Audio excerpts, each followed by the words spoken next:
But our struggle with them is not yet over. In the last 24 hours, Iran and Hezbollah have tried to impose a new equation on us. And this equation is intolerable and unacceptable to me. They thought they could fire from Lebanese and Iranian territory on Israel, and that we would not respond. That didn't happen, and it won't happen. Not on my watch. As I have done for decades, I firmly uphold our right to act against our enemies. That is what we have done now. Is the IRGC's top boss dead after Israel surprise strikes inside Iran?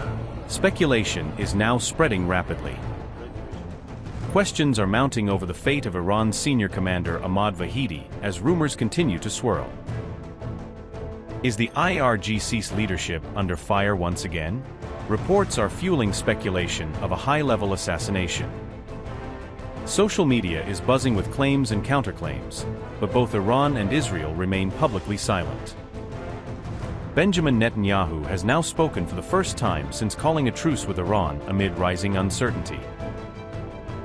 Speculation is swirling over the status of Iran's top commander Ahmad Vahidi following the latest Israeli strikes. Unconfirmed reports have emerged suggesting that the IRGC commander may have been killed on June 8th. The commander-in-chief of the IRGC was allegedly killed during overnight Israeli attacks targeting Tehran. Social media platforms are abuzz with rumors surrounding Ahmad Vahidi's alleged death at the hands of the IDF.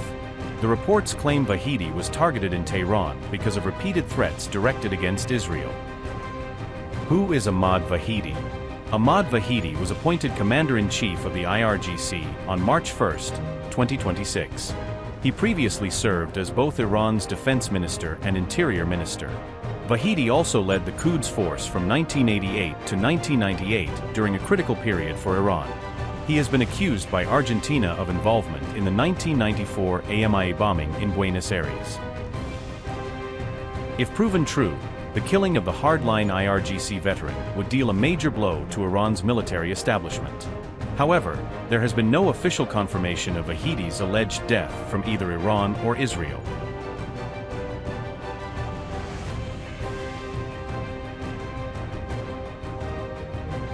On June 8th, Iran agreed to halt offensive military operations against Israel, but coupled the move with a warning. Iran's Joint Military Command stated that all military options against Israel remain firmly on the table. Tehran also warned that its next response would be far more powerful if it comes under attack again. Qatar Al-Anbiya's central headquarters announced, following the acts of aggression and hostility carried out by the bloodthirsty Zionist regime in southern Lebanon and the Dahia area, with the support of criminal America, the powerful armed forces of the Islamic Republic of Iran delivered a painful response to this regime in support of the oppressed people of Lebanon, a response from which the illegitimate Zionist regime and its supporters should have learned a lesson. Accordingly, the cessation of operations by the armed forces is hereby announced. However, it is emphasized that should the aggression and hostile acts continue, including in southern Lebanon, much more severe and crushing measures than before will follow. As we had promised, we acted accordingly.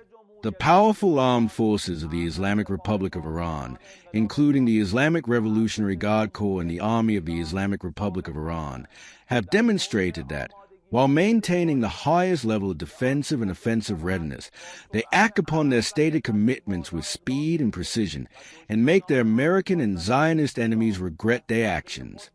Criminal America and the brutal Zionist regime must know that a strong and proud Iran, together with the resistance forces that have brought honor to the region, will stand firm under all circumstances and against any threat, and will never bow their heads to the enemies that have been defeated in war.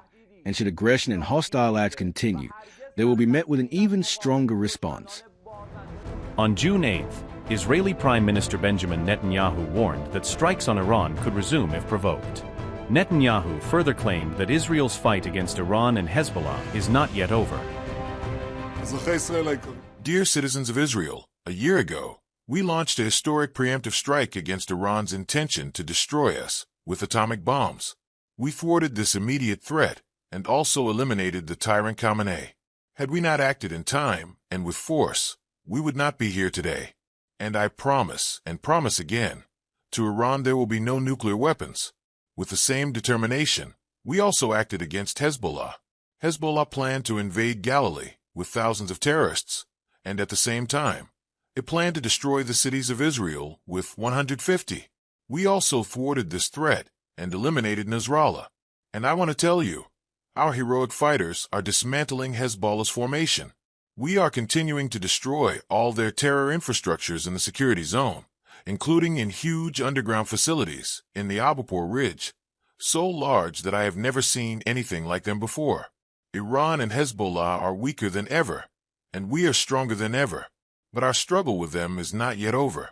In the last 24 hours, Iran and Hezbollah have tried to impose a new equation on us. And this equation is intolerable and unacceptable to me. They thought they could fire from Lebanese and Iranian territory on Israel, and that we would not respond. That didn't happen, and it won't happen. Not on my watch. As I have done for decades, I firmly uphold our right to act against our enemies. That is what we have done now.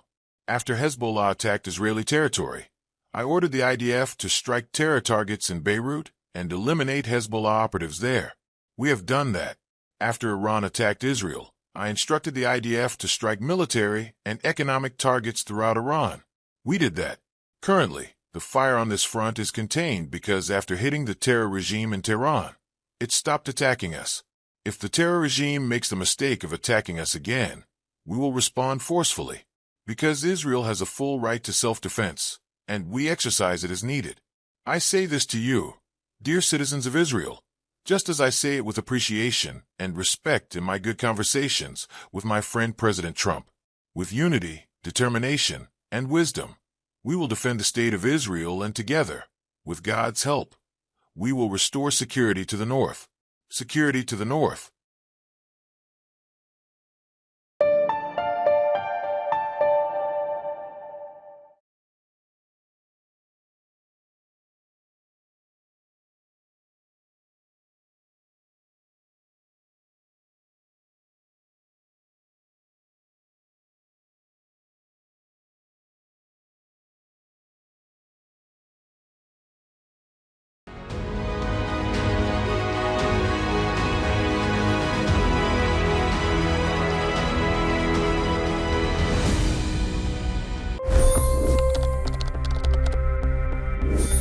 $25 crore गरीब गरीबी को परास्त करके बाहर निकले।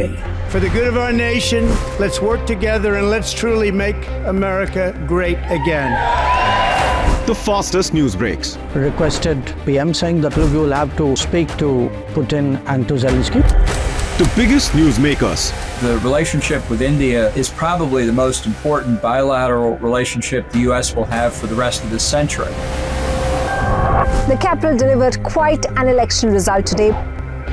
Expert analysis. The million-dollar question today is how to stop this dance of death. Ground reports. I'm standing at the crossroad of the Kumbh Mela. Behind me are more than 100 entry ghats. Long-form interviews. Exclusionary politics is reflected in Manipur case as well. You don't bother because this is a small state. Deep dive into burning issues. It's often said DRC could be the richest country in the whole world. It's because of what sits underneath. Why exactly did the US topple the Sheikh Hasina government? HD videos. We don't just break news, we break it down.